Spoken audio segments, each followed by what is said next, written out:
आप सबका स्वागत है इस अध्ययन सत्र में। और मैं doctor Gajendra Chakradhari, HOD department of geography, Batmul Ashram college, Mahapalli, सालेमना जिला, रायगढ़, छत्तीसगढ़।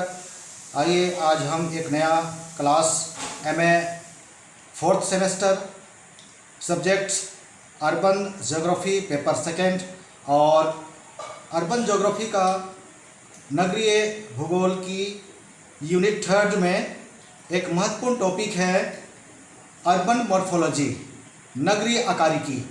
इसके संबंध में हम चर्चा करेंगे, प्रकाश डालेंगे।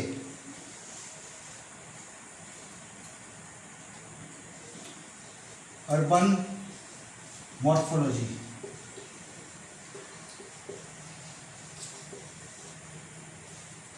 नगरीय आकारिकी।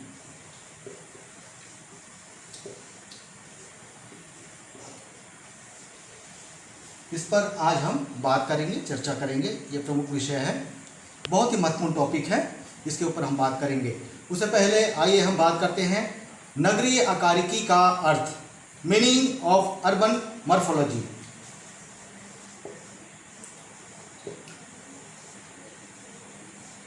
अर्बन मॉर्फोलॉजी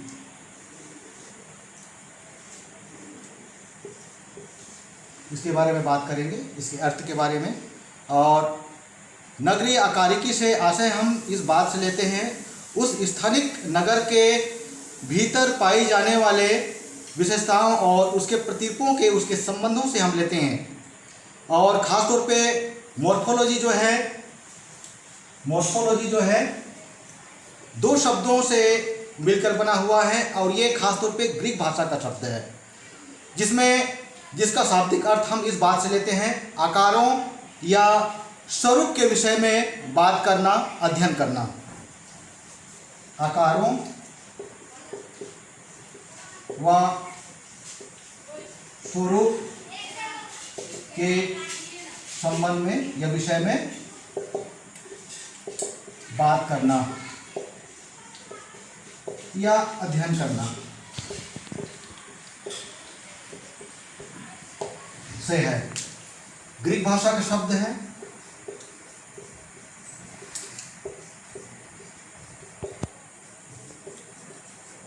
दो शब्द है मॉर्फोलॉजी, जिसको हम हिंदी में आकारिकी भी कहते हैं, यह है।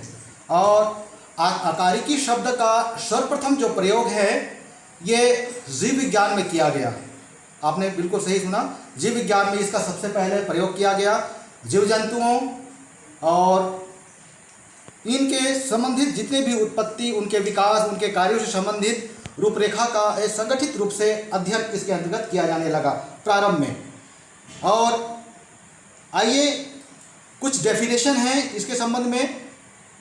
इसमें हेंडरसन महोदय कहते हैं, हेंडरसन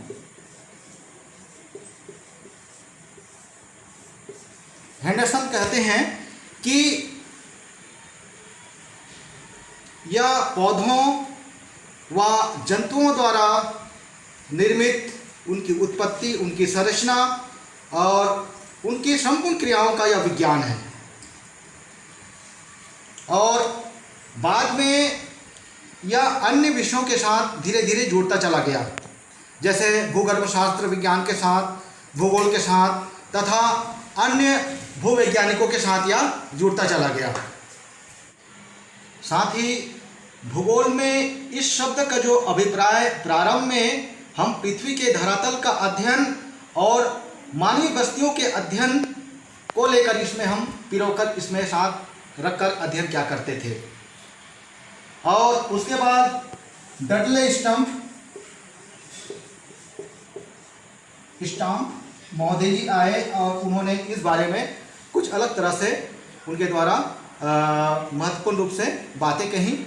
इसके बारे में जानते हैं। उन्होंने इसकी व्याख्या करते हुए उन्होंने कहा कि यह रूप व संरचना का विज्ञान है, जिसमें नगरों के विकास के स्वरूप को प्रभावित करने में इसका रूप की विशेष रूप से महत्व देखने को मिलती है। ये कहना है डडले स्टम्प का। आइए अब इसके बाद हम नगरीय आकारिकी के महत्वपूर्ण परिभाषाओं की ओर चलें। नगरीय आकारिकी की महत्वपूर्ण परिभाषाएं जो हैं हम इस प्रकार से लेते हैं। डेफिनेशन ऑफ अर्बन मॉर्फोलॉजी, महत्वपूर्ण परिभाषाएं हम इसके बारे में बात करेंगे। इसमें सबसे पहले R.E. डिकिंसन महोदय का आता है। पहला R.E. डिकिंसन के अनुसार नगरीय आकारिकी क्या है, इन्होंने क्या कहा है इस संबंध में, तो ये है कि खासतौर पे आकारिकी नगर के प्लान व निर्मित क्षेत्र से संबंधित होता है तथा इसका जो अध्ययन और प्रक्षेपण जो होता है नगर के विकास, उत्पत्ति और उसके कार्यों के संदर्भ में किया जाता है। ये डिकिंसन महोदय जी ने कहा खासतौर पे इसका जो अध्ययन है और इसका जो प्रक्षेपण है खासतौर पे नगरों के विकास, उसकी उत्पत्ति और कार्यों के संदर्भ में किया जाता है। ये डिकिंसन महोदय जी का कहना है नगरीय आकारिकी की महत्वपूर्ण परिभाषा के संबंध में। और वही दूसरा है मर्फी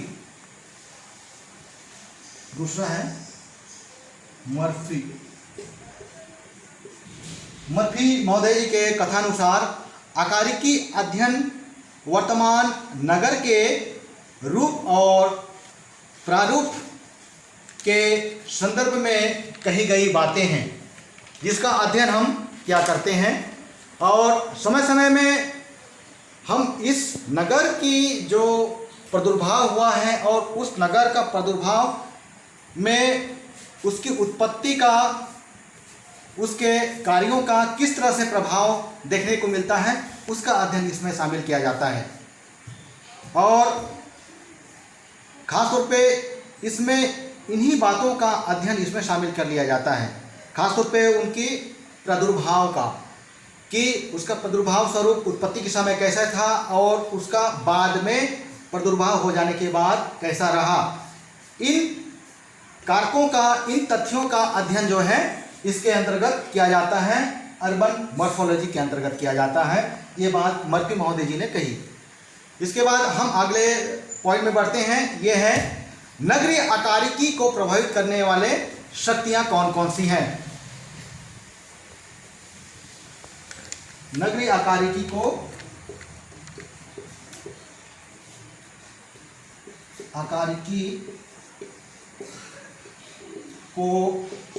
प्रभावित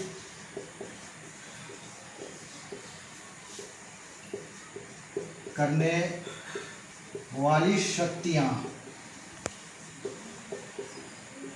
या कारक, इस महत्वपूर्ण कारक के विषय में, शक्ति के विषय में हम बात करेंगे कि नगरीय आकारिकी को कौन सी ऐसी शक्तियां हैं जो प्रभावित करती हैं। इनमें हम इसके संबंध में एक प्रमुख भूगोलवेत्ता चार्ल्स सी कोल्बी के ओर हम जाते हैं। चार्ल्स सी कोल्बी,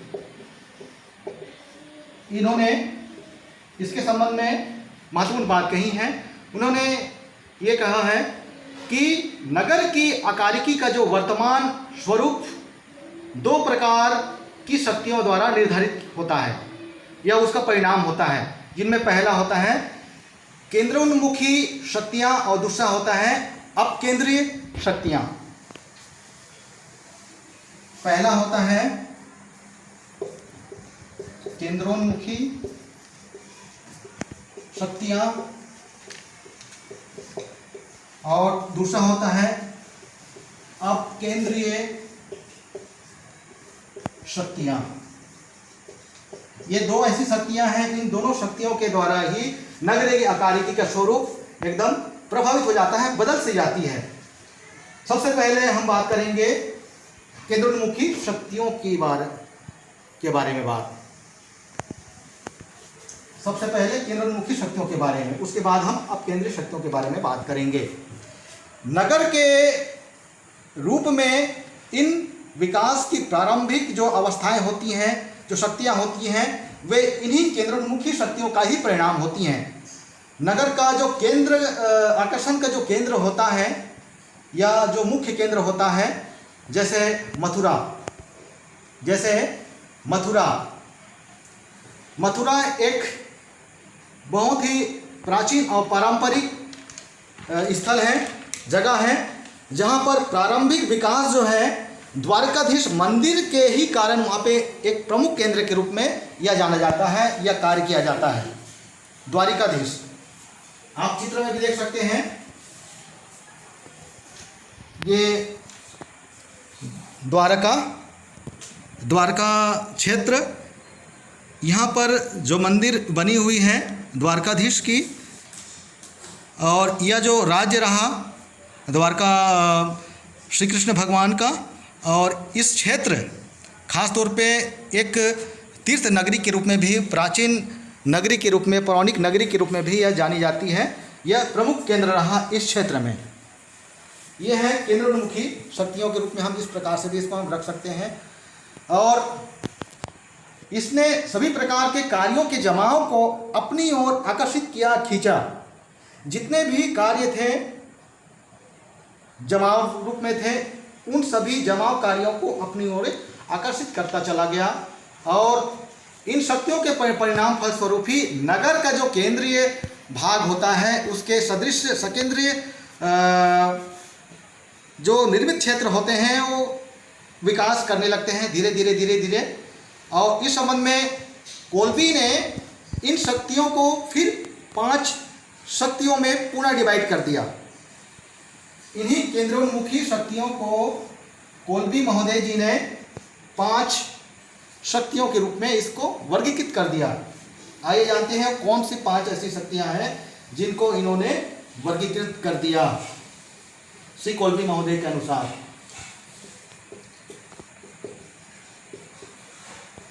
चार्ल्स सी कोल्बी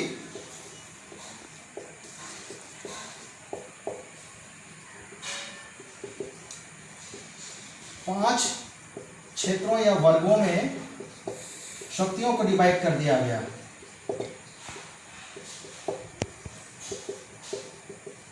बांटा गया,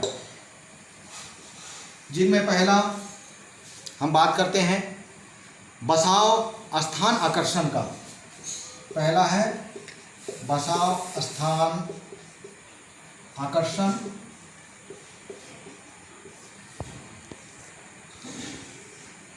दूसरा है कार्यात्मक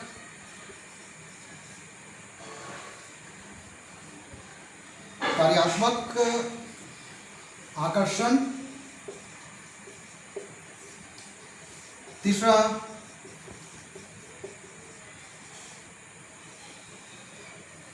कार्यात्मक सुविधा।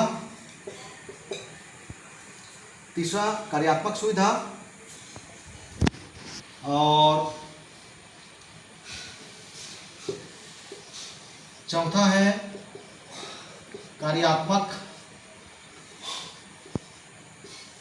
चुंबकत्व। और पांचवा है मानवीय समीकरण। इन 5 शक्तियों के द्वारा कोल्बी महोदय जी ने केंद्रोन्मुखी शक्तियों को पुनः विभाजित कर दिए, उनके द्वारा कर दिया गया। सबसे पहले हम बात करेंगे बसाव स्थान आकर्षण के बारे में। स्थान आकर्षण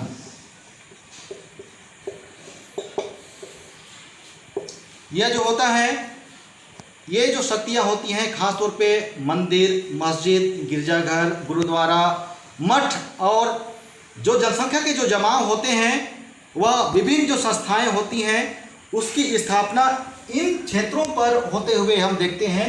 इसको कहा जाता है बसाव स्थान आकर्षण।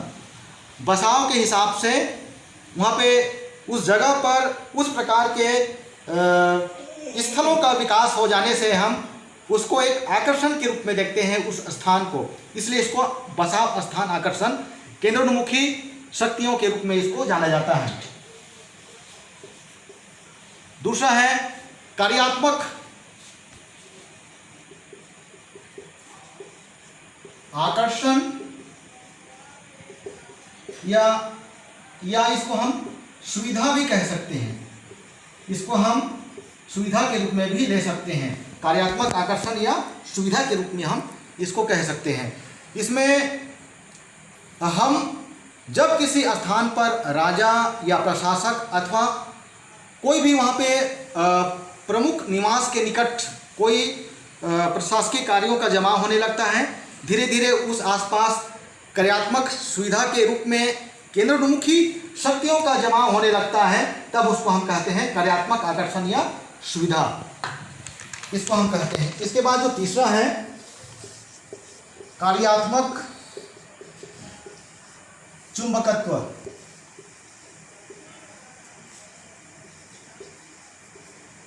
शक्तियां, कार्यात्मक चुंबकत्व शक्तियां, और नगर के केंद्र में विकसित कार्य संबंधित कार्यों के विकास को ये प्रेरित करते हैं।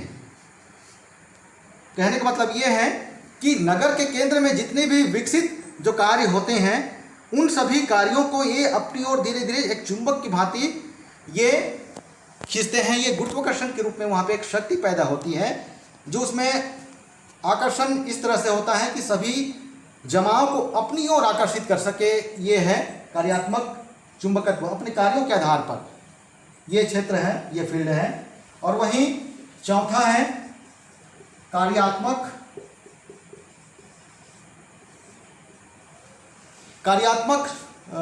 प्रतिष्ठा की। इसको हम प्रतिष्ठा के रूप में भी देखते हैं, इसको हम प्रतिष्ठा के रूप में भी देखते हैं, या ये जो प्रतिष्ठा या जो आकर्षण या सुविधा जो होती है इसको हम प्रतिष्ठा के रूप में देखते हैं। चौथा वाला को कार्यात्मक प्रतिष्ठा। नगर के अनेक कार्य एक दूसरे के अस्तित्व पर आधारित होते हैं, विकसित होते हैं, तो ऐसे शक्ति को हम कार्यात्मक प्रतिष्ठा वाली शक्ति के रूप में जानते हैं। इसके बाद आता है पांचवा मानवीय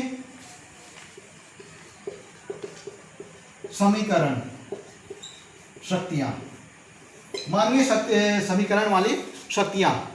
नगर में जब समृद्ध व धनी परिवार के जो लोग होते हैं, खासतौर पे नगर के केंद्रीय वाले भाग में स्थापित होने की कोशिश करते हैं, सेटलमेंट होने की कोशिश करते हैं, और ये बहुत ही कीमती भाग होते हैं ये केंद्र वाले भाग। मानवीय समीकरण के रूप में जो उच्च वर्ग के जो लोग होते हैं, धनाढ्य जो लोग होते हैं, वे केंद्र वाले भाग को चुनते हैं, क्योंकि वह कीमती क्षेत्र होता है। साथ ही साथ वहाँ पर नगरों के सदृश सकेंद्रीय रूप में केंद्रोन्मुखी शक्तियों का वहाँ पर जमाव देखने को मिलता है। फलतः उन क्षेत्रों पर ही आवागमन की सुविधाएं, मॉल्स की सुविधाएं, मनोरंजन के साधन, चिकित्सीय सुविधा, औद्योगिक व्यवसायिक क्षेत्र के रूप में वह क्षेत्र, रेलवे स्टेशन की निकटता, सड़क मार्ग की निकटता, बिजली की पर्याप्त आपूर्ति, जल प्रवाह की पर्याप्त आपूर्ति, ये सभी जो चीज़ें होती हैं ये मानवीय समीकरण जो धनाढ्य वाले जो क्षेत्र होते हैं उनमें केंद्र वाले भाग को यहाँ पे चूज करते हुए ये मानवीय समीकरण स्वरूप को यहाँ पे उकेरते हैं। ये आकारिकी नगर को बनाने में अपने अपकेंद्रीय शक्तियों को साथ लेकर किया जाता है। जैसे कम कीमत की खाली पड़ी विस्तृत भूमि का जो नगर होता है वो सीमावर्ती वाले भाग में उपलब्ध तो हो जाता है, लेकिन उसका जो हम क्षेत्र देखते हैं खुला स्थान वाले क्षेत्रों पर ही हम रहने की ज़्यादा प्रयास करते हैं, जहाँ पे हमें यातायात की सुविधा मिले, जहाँ पे हमें सुव्यवस्थित जल की प्रवाह की मात्रा मिले। व्यवसाय के रूप में लोगों का आवाजाही जो नगरों के बाहरी छोर पर रहने की इच्छा, ये भी एक प्रमुख कारण है कि समीपवर्ती क्षेत्र से लेकर हम दूर हट कर चले जाएं, वहाँ पर खुले स्थान पर जाएं और वहाँ पर लोगों की आवाजाही वहाँ पर भी बनी रहे, ताकि व्यवसाय जो है एक लिमिट कैटेगरी में हो। अब इसके बाद दूसरी जो शक्तियाँ होती हैं, नगरीय आकारिकी को प्रभावित करने वाली जो दूसरी जो शक्ति है, महत्वपूर्ण शक्ति है अपकेंद्रीय शक्तियाँ। ये दूसरी महत्वपूर्ण शक्तियाँ हैं। केंद्रोन्मुखी शक्तियों के बाद ये दूसरे नंबर का ये आता है चार्ल्स सी कोल्बे महोदय जी के आधार पर। ये अपकेंद्रित शक्तियों के बारे में बात करते हैं। ये अपकेंद्रित शक्तियों का जो निवास विकास वास्तव में तभी प्रारंभ होता है जब नगरवासी रहने की उत्तम व्यवस्था या उत्तम दशाओं की इच्छा वे रखते हैं और बाहरी भाग में रहने की योजना बनाने लगते हैं। केंद्र से समीपवर्ती बाहरी वाले क्षेत्र में वे रहने की योजना अपने मन मुताबिक सुविधा के अनुरूप वे खोजने लगते हैं। तब इस तरह की जो शक्तियाँ जो व्यवस्थाएं देखने को मिलती हैं ये होती हैं अपकेंद्रित शक्तियाँ। इसको कहा जाता है अपकेंद्रित शक्तियाँ। श्री कोल्बे महोदय जी ने इस अपकेंद्रित शक्तियों को भी 5 शक्ति रूपों में उन्होंने बांटा है। अपकेंद्रित शक्तियों के जो 5 रूप हैं वो इस प्रकार हैं। पहला स्थानिक शक्ति के रूप में, स्थानिक शक्तियां के रूप में बात आती है। सबसे पहले हम इसमें सीधे डील करते जाते हैं स्थानिक शक्ति। वैसे तो 5 है, हम सीधा इसी को डील करते जाते हैं। स्थानिक शक्ति नगर के केंद्र में भरी भीड़ भाड़ वाले क्षेत्र में, बहुत भीड़ भाड़ वाले क्षेत्र जहाँ पे लोगों का नए नए स्थानों पर जाने का जो सिस्टम बना हुआ होता है, जो तलाश बना हुआ होता है, जो उनको मजबूर कर देता है इन भागों में जाने के लिए, वो होता है स्थान विशेष के आधार पर। ये शक्तियों को हम स्थानिक शक्तियाँ कहते हैं। इसको हम स्थानिक शक्तियाँ कहते हैं। दूसरा है इसमें बसाव स्थान शक्ति। दूसरा है बसाव स्थान शक्ति की, बसाव स्थान शक्ति, बसाव के आधार पर ये शक्तियों के बारे में बात करते हैं। नगर के केंद्र में जब हम बात करते हैं, नगर के केंद्र में या उसके समीप स्थित कोई धार्मिक संस्थान या उपयुक्त भूदृश्य जब उस नगरीय कार्यों के जमाव के लिए अपनी ओर आकर्षित करने लगे, जब अपनी ओर आकर्षित करने लगे, तब वहाँ पर एक ऐसी बस्तियों का बसाव हम देखते हैं जिसको हम बसाव स्थान शक्ति के रूप में जानते हैं। इसमें बसाव को स्थान दिया जाता है, बसाव के आधार पर, स्थान के आधार पर, और ये शक्तियाँ इसमें काम करने लगती हैं। ये होती हैं अपकेंद्र शक्तियाँ। तीसरा होता है प्रमुख रूप से बसाव स्थिति शक्ति, बसाव स्थिति शक्ति, बसाव स्थिति शक्ति। स्थिति के आधार पर बसाव, ये बात से स्पष्ट है, इस टॉपिक के आधार पर, ये पॉइंट के आधार पर ये स्पष्ट है कि जब निवास व काम करने स्थानों व दुकानों तथा शिक्षा के सुविधाओं के बीचों बीच उपयुक्त कार्यात्मक दूसरी नहीं रह जाती, तो नियोजित तरीके से हम कार्यात्मक संस्थाओं की स्थापना की आवश्यकता को हम उसके अनुरूप अनुभव के आधार पर वहाँ पर स्थापित करते चले जाते हैं। इस बसाव के आधार पर वहाँ पे उन सभी स्थितियों को लेकर के हम वहाँ पर स्थापित करते चले जाते हैं। खासतौर पे जितनी भी सुविधाओं को केंद्र से हटा करके उसके समीपवर्ती वाले भागों में लिए चलते हैं और वहाँ पे स्थापित कर दिए जाते हैं, तब होता है ये बसाव स्थिति शक्ति। इसके बाद चौथा है सामाजिक उत्थान। अपकेंद्रित शक्तियों के अंतर्गत चौथा है सामाजिक उत्थान।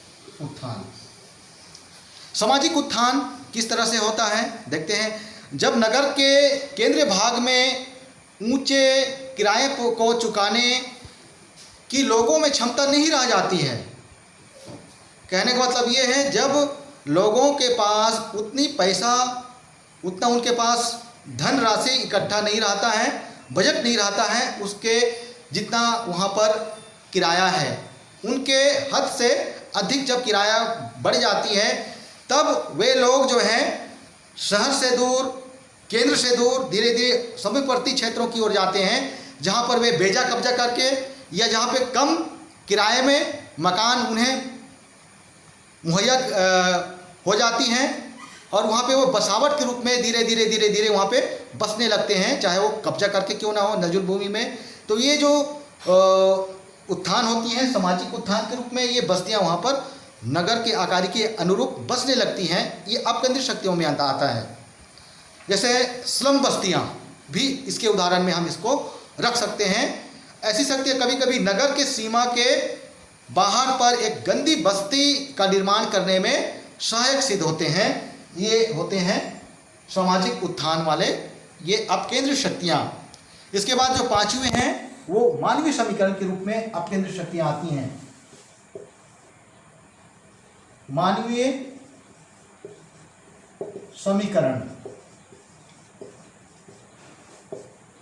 जिस तरह से केंद्रोन्मुखी शक्तियों में भी पांचवा जो क्रम रहा वो मानवीय समीकरण का रहा, ठीक इसी तरह से यहाँ पर भी अपकेंद्रित शक्तियों में भी मानवीय समीकरण का जिक्र यहाँ पे होता है। चार्ल्स से कोल्बे महोदय जी ने यहाँ पर भी इनको स्थान दिए हैं। इसमें उन्होंने कहा है कि सीमावर्ती भाग में रिहायशी या औद्योगिक संस्थानों की स्थापना हो जाने पर वहाँ पर अनेक व्यापारिक व शिक्षा संस्थाएं स्थापित होने लगते हैं। ऐसे निवास को हम मानवीय समीकरण अपकेंद्रित शक्तियों के रूप में जानते हैं। कहने का मतलब कि सीमावर्ती रिहायशी इलाकों में औद्योगिक संस्थानों की जब स्थापना होने लगती है, व्यापारिक क्षेत्रों की स्थापना होने लगती है, शिक्षण क्षेत्र संस्थाएं वहाँ पर स्थापित होने लगती हैं, तब ऐसे क्षेत्र को हम मानवीय समीकरण के दृष्टिकोण से रखते हैं और ये एक अपकेंद्रित शक्ति के रूप में वहाँ पर स्थापित होते हुए हम देखते हैं। मानवीय समीकरण के बाद हम आते हैं भारत के प्रमुख नगरों की आकारिकी के संबंध में। भारत के प्रमुख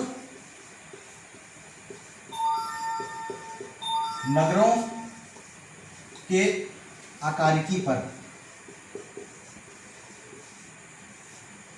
भारत के प्रमुख नगरों की आकारिकी, इस संदर्भ में हम बात करेंगे खासतौर पे भारत के परिप्रेक्ष्य में। और सबसे पहले भारत के प्रमुख नगरों में एक नगर आता है चंडीगढ़। बहुत ही फेमस जगह है चंडीगढ़। बात करेंगे प्रमुख नगर चंडीगढ़ की आकारिकी पर। चंडीगढ़, चंडीगढ़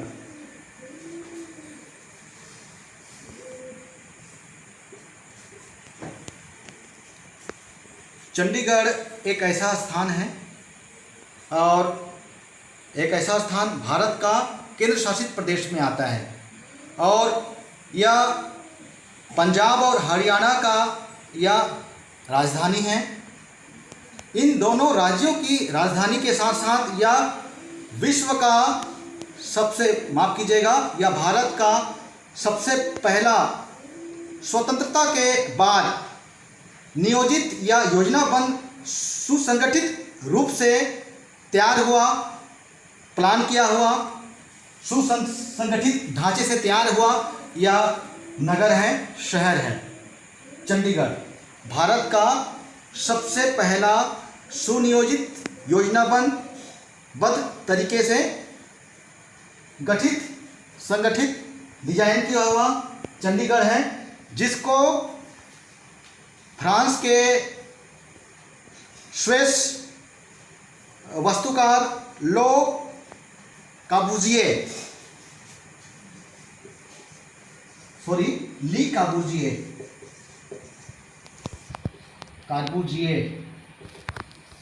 ये श्रेष्ठ वास्तुकार हैं।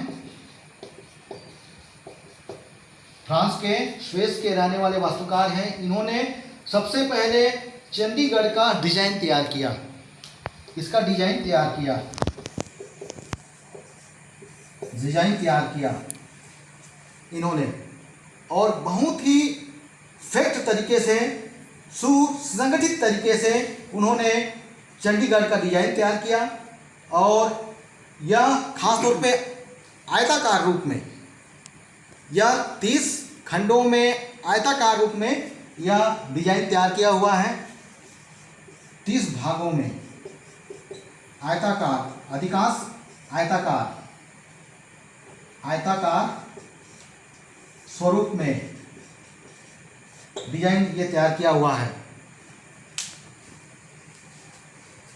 स्वतंत्रता के बाद भारत में विभिन्न नगरों का योजनाबद्ध ढंग से बसाया गया, लेकिन उससे पहले जो था, स्वतंत्रता प्राप्ति के पूर्व में इस तरह से कहीं नियोजित ढंग से किसी नगर शहर का बसाव हम नहीं देखते। स्वतंत्रता प्राप्ति के बाद जो अव्यवस्थित रूप से जो नगरों का जो बसाव रहा, अव्यवस्थित था, उसको व्यवस्थित करने के लिए भारत सरकार ने कई कदम उठाए, जिनमें सुव्यवस्थित क्रम में सबसे पहले नियोजित या योजनाबद्ध से ढंग से जो शहर या नगर की जो स्थापना शुरुआत की गई वो चंडीगढ़ से ही हुई। और इसमें उदाहरण के तौर पे हम कुछ अन्य क्षेत्रों को भी ले सकते हैं, जिनमें नया फरीदाबाद, नीलाखेरी और कल्याणी।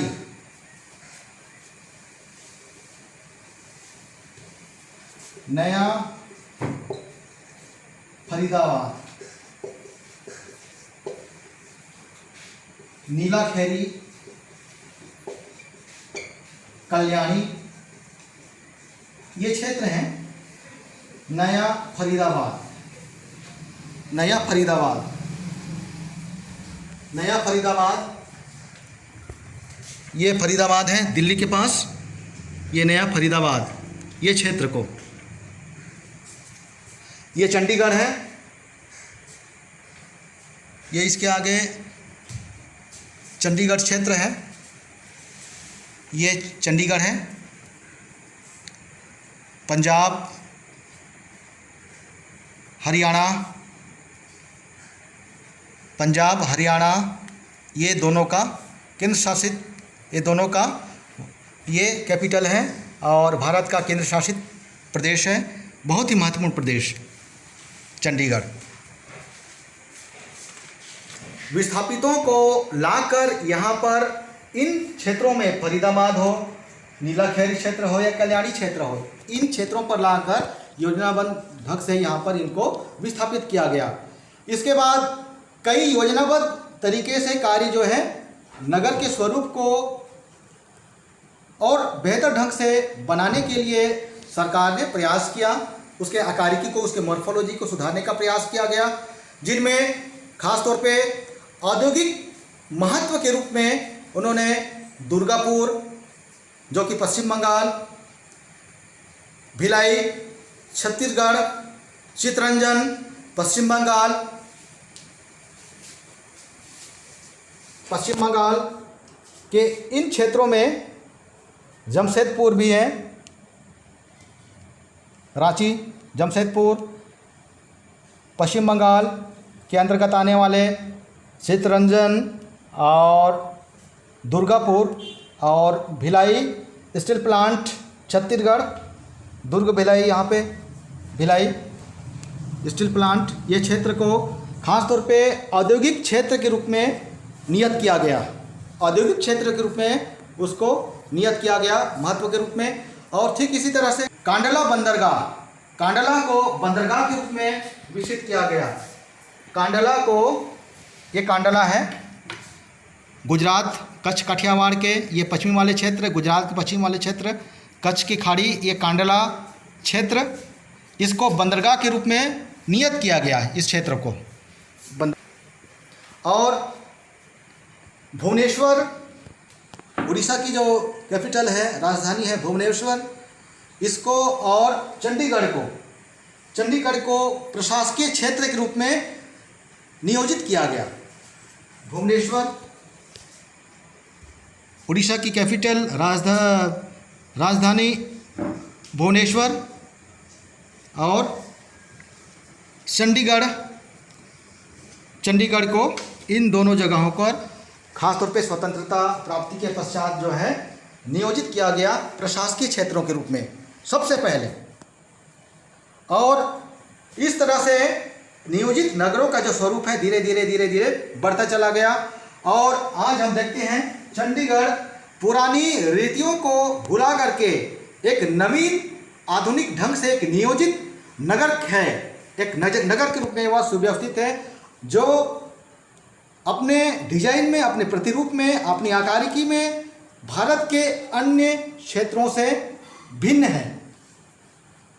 नगर के वास्तविक स्वरूप का निर्धारण चंडीगढ़ के दोनों ओर प्रवाहित होने वाले नदियां, खासतौर के पटियाली राव नदी जो पश्चिम की ओर बहती है, और पूर्व की ओर एक झील है सुखाना झील, जिसको एक नदी के रूप में भी स्वरूप वहां पे दिया गया है, सुखाना झील। राव पटियाली पश्चिम में, और दूसरा सुखाना झील, या इसको हम नदियां भी कह सकते हैं, नदी के रूप में भी हम ले सकते हैं। राव पटियाली नदी और सुखाना झील, ये दो क्षेत्र जो खासतौर पे एक पश्चिम की ओर राव पटियाला नदी के रूप में और पूरब की ओर सुखाना झील, दोनों ओर इसको दोनों क्षेत्र चंडीगढ़ को घेरे हुए हैं, नियोजित ढंग से उसको स्वरूप दिए हुए हैं। नगर का जो संगठन है वो बहुत ही बेहतरीन तरीके से उसका भौगोलिक स्वरूप के ही मुताबिक ध्यान में रखकर उसका योजनाबद्ध तरीके से उसका नियोजन किया गया है।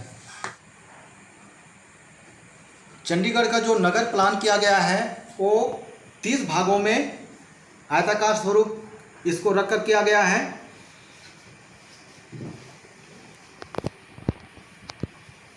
30 भागों में इसका जो प्लान है,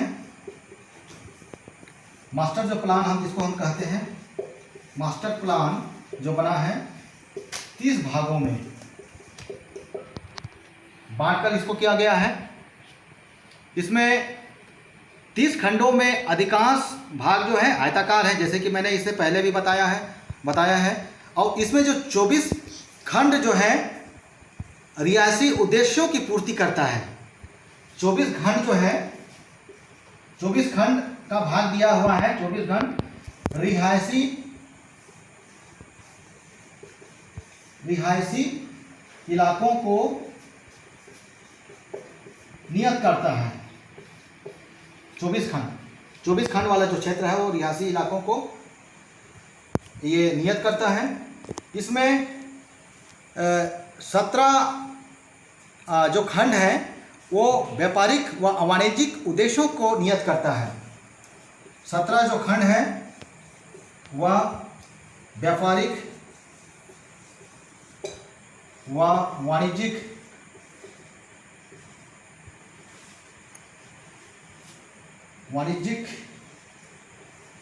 क्षेत्रों को नियत करता है। 17 जो खंड, जो 30 खंड में 17 खंड का जो नंबर है वो व्यापारिक और वाणिज्यिक क्षेत्रों को नियत करता है। इसी तरह से जो 14 खंड है वो पंजाब यूनिवर्सिटी को रेखांकित करता है। और वहीं 11 और 12 जो है, 14, 11 और 12 जो खंड है वो एजुकेशनल हब के रूप में, उस क्षेत्र के रूप में इसको आवंटित करता है। हम एक मास्टर प्लान जो चित्र बना हुआ है उसके द्वारा भी इसको हम समझ सकते हैं। नगर का विकास रूप या स्वरूप या आकारिकी, ये एक मॉडल के रूप में है। वहाँ का जो डिजाइन किया गया है चंडीगढ़ का, एक और पटियाली राव नदी जो पश्चिम भाग में है चंडीगढ़ के, और दूसरी ओर पूरब की दिशाओं में सुखना झील के रूप में यहाँ पर देखी जा सकती हैं। और जो पहले मैंने बात की थी कि 30 भागों में, 30 खंडों में ये अधिकांश जो है आयताकार वाले भाग बने हुए हैं चंडीगढ़ के स्वरूप का, इस मॉडल का, जिसमें पहला वाला जो 1 नंबर जो दिया गया है ये प्रशासनिक कार्यों के लिए नियत है। ये जो कार्य है प्रशासनिक कार्यों के लिए नियत है। ये 1 नंबर प्रशासनिक कार्यों के लिए नियत है। ए वाला जो खंड है ये चंडीगढ़ का रेलवे स्टेशन है। ये चंडीगढ़ का रेलवे स्टेशन है, ए को दर्शा रहा है। ए चंडीगढ़ का रेलवे स्टेशन। बी उच्च न्यायालय, ये उच्च न्यायालय को दर्शा रहा है बी। सी सचिवालय को, सी सचिवालय को दर्शा रहा है। डी ये यहाँ का फेमस होटल है, यहाँ का फेमस होटल जिसको हम माउंट व्यू होटल के रूप में जानते हैं। Mount view hotel, mount view hotel ये 10 नंबर। ये 10वां जो भाग है वो माउंट व्यू होटल का है। ई ये जो ई वाला हिस्सा है ये पंजाब यूनिवर्सिटी, ये पंजाब यूनिवर्सिटी को बताता है।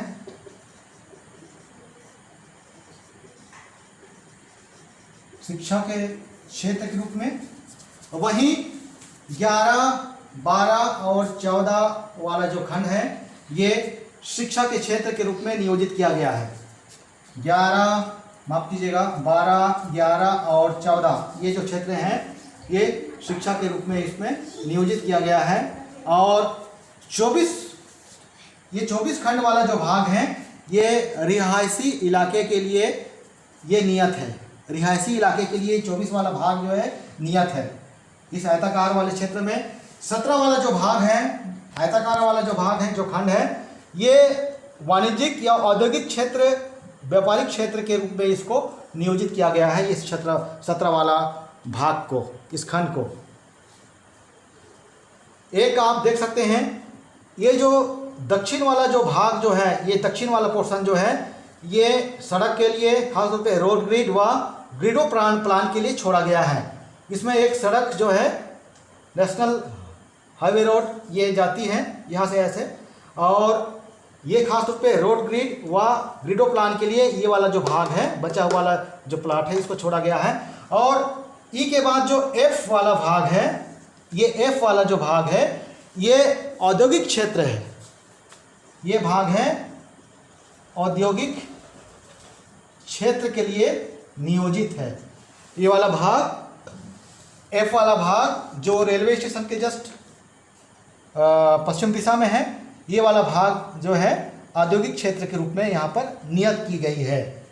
ये ठीक झील के रूप में सुखना झील है, ये रेलवे स्टेशन ए के रूप में।